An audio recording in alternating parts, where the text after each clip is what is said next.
Ինչու են ձգտում միջազգային ատյաններից հետ կանչել գործերը, եթե իրենք այդքան վստահորեն ասում են, որ մենք ապացույցներ, հսկայական ապացույցներ ունենք Հայաստանի դեմ։ Սա հիմնական փաստարկներ, որով ես ուղղակի կարծում եմ բամբագորգոր չհնչի, բայց կարծում եմ ջախջախեցինք մենք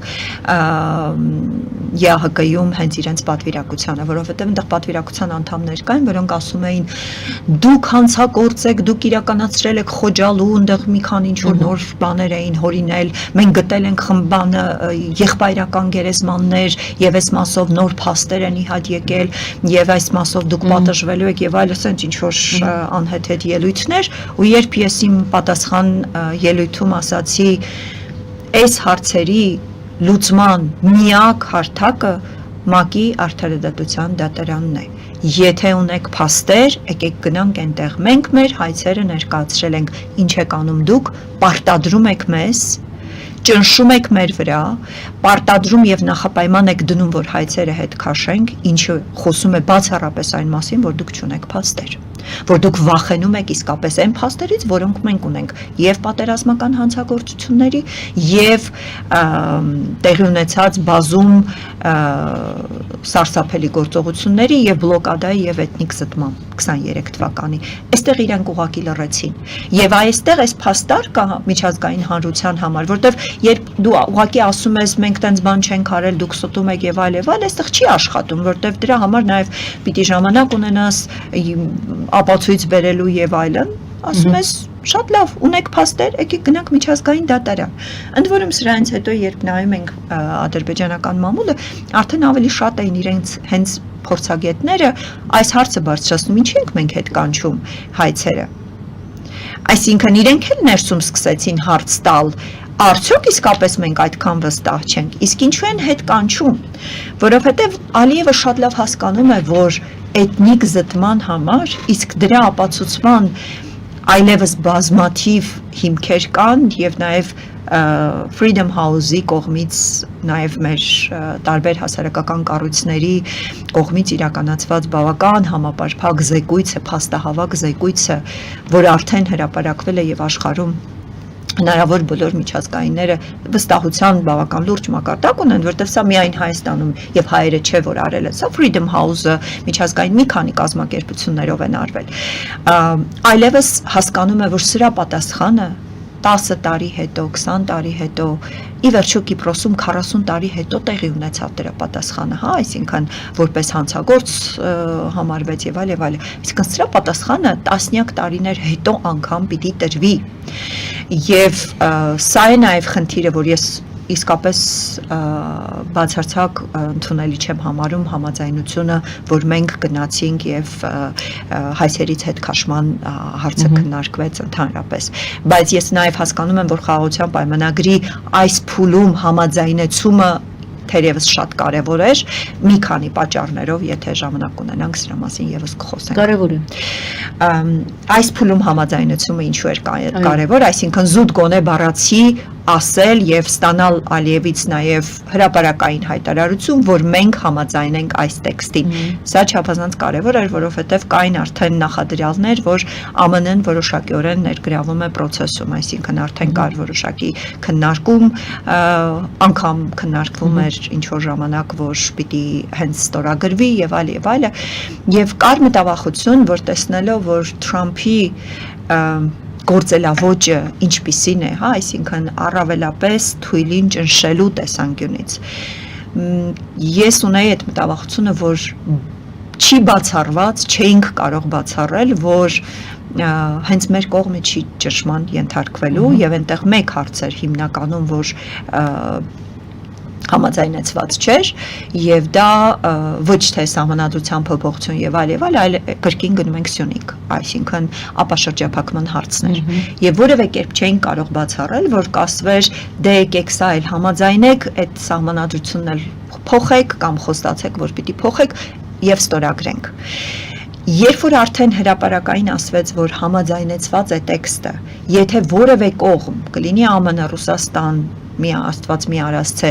որևէ կողմ միջամտի եւ որպես միջնորդ հանդես գա եւ փորձի թույլին այս դեպքում ճնշել,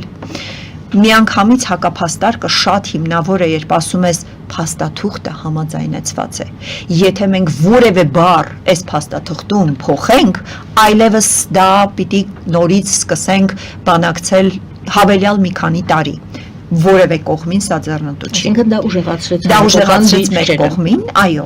եւ բայց մյուս կողմից այո, խնդիր է, եթե իսկապես փաստաթուղթը ստորագրվի, ինչի հույս ես որևէ կերպ չեմ տածում եւ այս տեսքով հայցերից հետ քաշումը խնդիր է լինելու, որովհետեւ սա թերևս իրավական տեսանկյունից այն հիմնական գործիքն է, բայց թող օրը հասնի այդ հարցը թերևս կքննարկենք, որտեղ կարծում եմ այնտեղ հնարավորություն կլինեն հետագայի համար նաև էլի հայցեր ներկայացնելու, որտեղ փաստաթուղթը ենթադրում եմ, որ առավելապես վերաբերում է նախորդած ժամանակաշրջանին, իսկ թե հետո ինչ հանցագործություններ կլինեն կամ ինչ որ խնդիրներ կծագեն, հետո կարծում կարող ենք էլի միջազգային դատարաններ գնալ։ Ես բոլորովին վստահ չեմ, որ իրենք արբիտրաժից են հետ կանչելու, հա, այսինքն արբիտրաժային իրենց հայցերը հատկապես բնապահպան, հատկապես էկոլոգիական եւ հանքերի օգտագործման այդ ամբողջ, որը բավական լուրջ գումարների մասին է, այդ առումով վստահ չեմ, թե դա քննարկվել է եւ հետկանչը պայմանավորված է կամ չգիտեմ։ Այսինքն այսքան դետալներ վստահաբար չեն կարող լինել փաստաթղթում։ Բայց այն, որ իրենք փորձելու են Բաքվի այս կեղծ դատավարության այսպես ասած ստացած արդյունքները իրենց համար օգտագործել, վստահաբար, բայց միջազգային իրավունքը բացառում է նման փաստերը օգտագործելուց, որովհետև այն դատավարությունները, որոնք այս Բաքվում իրականացվում են, դրանք միջազգային իրավունքի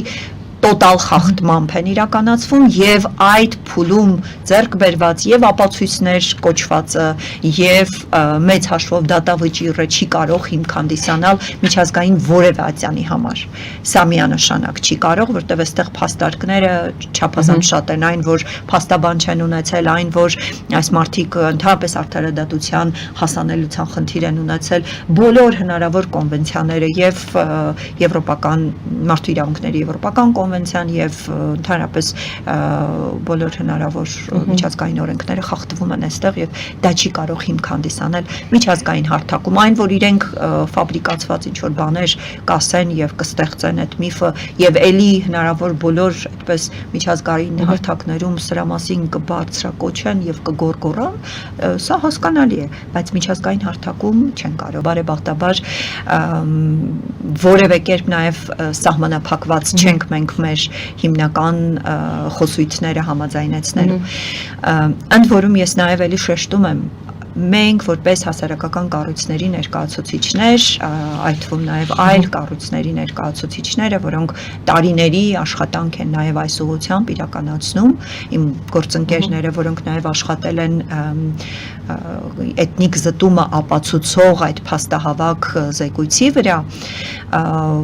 որևէ կերպ կաշկանդված չեն իրենց խոսույթում եւ սա տարբերակում է մեզ պետության ներկայացուցիչից ահռելի մեծ տարբերություն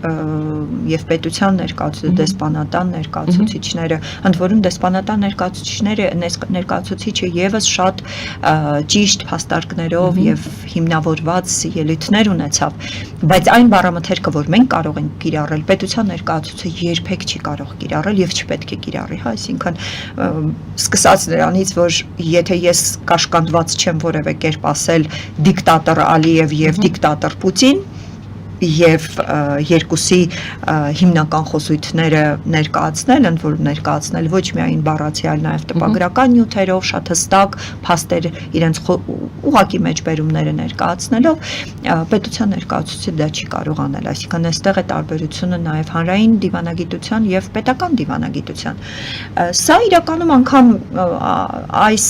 ոչ կաշկանդվածությունը ես ունեցել եմ անգամ ազգային ժողովում, որովհետեւ երբ պատգամավոր այն ժամանակ եւ հիմնականում նաեւ պարլամենտական դիվանագիտության տարբեր հարթակներում էի 2018-ից 20 թվականը պատերազմից հետո հրաժարական եմ տվել պարլամենտական դիվանագիտության այդ ամբողջ process-ում ես իմ խոսույթում շատ ավելի ազատ քիչ սահմանափակված եմ եղել, քան ԱԳՆ-ի դիվանագետները եւ սա ամբողջ աշխարհում է ընդունված, որտեղ պարլամենտական դիվանագիտությունը շատ ավելի ազատ է իր եւ գործունեության եւ հարթակների եւ խոսույթների մեջ, քան ԱԳՆ-ն։ Նախ այդ զայրույթը իրականում երևի նաև մեր ճիշտ որոշակի մարտավարության արդյունքներ, որ իրեն հասցրեցինք նրան, որ բացահայտեն իրենց կեղծ դեմքը, որովհետև առաջին իսկ նիստից սկսել էին տենց եկեք խաղաղություն, մոռացեք անցյալը, անընդհատ անցյալն եք փրփրում, խաղաղություն կնքենք եւ այլ եւ երբ մենք անընդհատ ասում ենք ինչ խաղաղության մասին եք խոսում, երբ մենք ամեն օր ենք խոսում եւ ամեն օր ենք ասում խաղաղության համաձայնագիրը ստորագրեք, դուք եկել այստեղ խաղաղություն եք քարոզում եւ այդ այսպես խաղաղության այսպես բաների մեջ դիմակի տակ իրենք փորձում էին մեզ դեռ մի բան էլ մեղադրել, բայց երբ անընդհատ տարբեր փաստեր ներկայացնելով, հատկապես երբ արդեն էլ փաստարկ չէր մնացել, երբ ասում էինք, հա շատ լավ, ունեք փաստեր, ունեք մեր կողմից իրականացված հանցագործությունների փաստեր, չնայած երբևէ Հայաստանը ընդ որում համաժողովը հենց խտրականության եւ ոչ միայն ատելության խոսքի, այլ հենց խտրական մոտեցումների եւ խտրական քաղաքականության վերաբերյալ էր, իսկ էթնիկ զտումը ռասայական խտրականության ամենածայրահեղ ձևերից մեկն է, հա, ցեղասպանությունը, էթնիկ զտումը եւ այլն մարդկության դեմ հանցանքի ձևերից մեկն է, եւ երբ մենք փաստարկ ենք բերում, շատ լավ, եթե ունեք դուք ինչ որ փաստարկներ, եկեք գնանք միջազգային դատարան, ընդ որում ՄԱԿ-ի արդարադատության դատարանում հենց ռասայական խտրականության կոնվենցիայով մեր հիմնական հայցը, հենց այնտեղ պիտի դա քննարկենք, եւ այլևս չունեին փաստարկ, արդեն այդ պորտկումը տեղի ունեցավ եւ ասացին, դե եթե ուզում եք պատերազմ, հաջորդ պատերազմը կլինի Հայաստանի սուվերենության կորստով եւ մենք թուրքական չայ կխմենք Կապույտ մզկիթում։ Սա բացարձակ անընդունելի հայտարարություն էր ԵԱՀԿ-ում հատկապես, որովհետեւ հենց ԵԱՀԿ-ի Հելսինկյան եզրափակիչ ակտն է բացառում ուժի կիրառման սպառնալիքը։ Բայց ցավոք մոդերատորը, որ այդ ամբողջ նիստն էր ղեկավարում, ընդհանրապես սահմանափակվեց, այսքան խոսքը չդադարեցրեց, ընդհանրապես սահմանափակվեց ասելով, որ կոռեկտ եղեք ձեր հայտարարության մեջ, ընդ որում նույնը ինձ ասաց, այն դեպքում, երբ ես շատ իրականում բավական այդպես զգուշավոր եւ կոռեկտ հայտարարություն արեցի եւ միակ բանը, որ թերևս կոռեկտությունից դուրս էր, այն էլ, որ ասացի խաղաղություն եք ուզում, իրոք, այսինքն ընդհանրապես սա էր իմ ասածը, այսինքն ելույթս հաջորդիվ ամբողջությամբ այդ փաստարկներն էին, որ եթե ուզում եք խաղաղություն եկեք սա արեք եւ այլ, բայց այդ իրոքի համար ասած խնդրում եմ մնացեք կոռեկտության սահմաններում, այսինքն այստեղ շատ նույնական եւ շատ խնդրահարույց էր եւ այս առումով մենք նամակ գրեցինք ԵԱՀԿ-ին եւ որքան գիտեմ նաեւ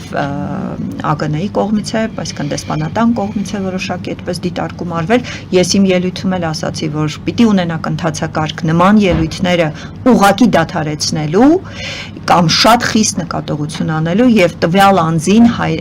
հաջորդի որևէ այլ համաժողովի թույլ չտալու, որտեղ սա ուղղակիորեն խախտում է ամբողջությամբ ձեր իսկ սահմանած ԵԱՀԿ բոլոր կանոնները, կանոնադրությունը, օրենքը եւ այլ եւ այլ։ Հոկտեմբերի հիմնական նստաշրջանն է, որովհետեւ ԵԱՀԿ-ի մարդու իրավունքների չափողականության այս շարքը սկսում է փետրվարից տարբեր փոքր համաժողովներով տարբեր երկրներում 50 անդամ 57 երկրներում մարդու իրավունքների խնդիրները, խախտումները վերհանելը, ընդ որում թեմաները շատ տարբեր են մեդիայի ազատությունից, խոսքի ազատությունից մինչև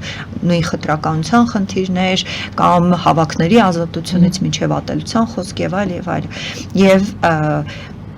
արդեն հոկտեմբերի սկզբին ենթադրաբար, որտեղ օրը դեռ հրապարակված չի Վարշավայում, լինում է միշտ այդ լիագումար ամբողջական համաժողովը եւ նիստը, որի ընթացքում վստահաբար շատ ավելի ագրեսիվ եւ թերևս շատ ավելի պատրաստված կգան ադրբեջանական պատվիրակության ներկայացուցիչները, ես հույս ունեմ, որ մենք էլ պիտի գնանք, բայց դեռևս իրականում որոշակի այդպես դրամահավաքի փուլում ենք, տեսնենք կհաջողի թե չէ։ Այստեղ էլի այդ նարատիվների կառուցման հարցն է, այսինքն նման համաժողովներն են, միջազգային հարթակներն են, որ այդ նարատիվները կառուցում են, այսինքն տեսեք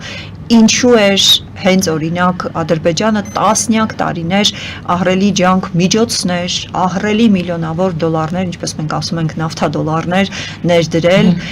տարբեր օրինակ բանաձևերի ընդունման, հայտարարությունների ընդունման, հիմա այս վերջերս ընդունված իսլամական պետությունների հայտարարությունը, բանաձևը,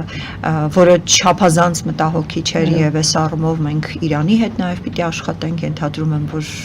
կապված իրենց երկրում պատերազմական իրավիճակի հետ գուցե ուշադիր չեն եղել կամ գուցե չեն կարողացել դրան հակազդել եւ այլը, այս առումով իրենք ահռելի ջանք են դնում, որովհետեւ սրանով այսպիսի փաստաթղթերով իրենք կարողանում են այդ նարատիվը ձևավորել։ Եվ մեր մասնակցությունը տարբեր նման համաժողովներին գոնե հնարավորություն է մեր կողմի ճշմարտությունը ներկայացնելը, եթե պաշտոնապես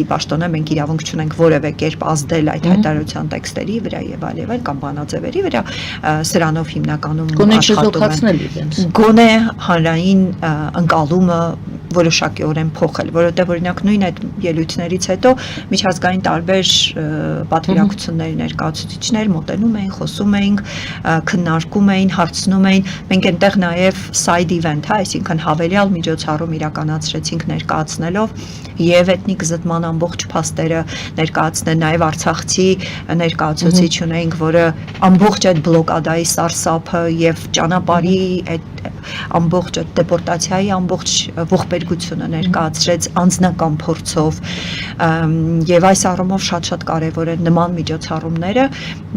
իրենք այդ առումով ահռելի ջանք են դնում, ահռելի ֆինանսական միջոցներ են դնում, մենք փորձում ենք եւ գրքեր են տպագրում եւ գրքեր են տպագրում իլյուստրատիվ ինչ հեքիաթներ մենք եւս այս անգամ իլյուստրատիվ բավական շատ նյութ ենք տարել, այո, եւ զեկույցները, ընդ որում զեկույցների եւ իրական այսքան ամբողջական տարբերակների եւ դրանց one pager-ներ, այսինքն որոնք QR կոդով ուղղակի որտեղ մարդիկ շատ հաճախ ամբողջ գրքերը չեն վերցնում, բոլորը ունեն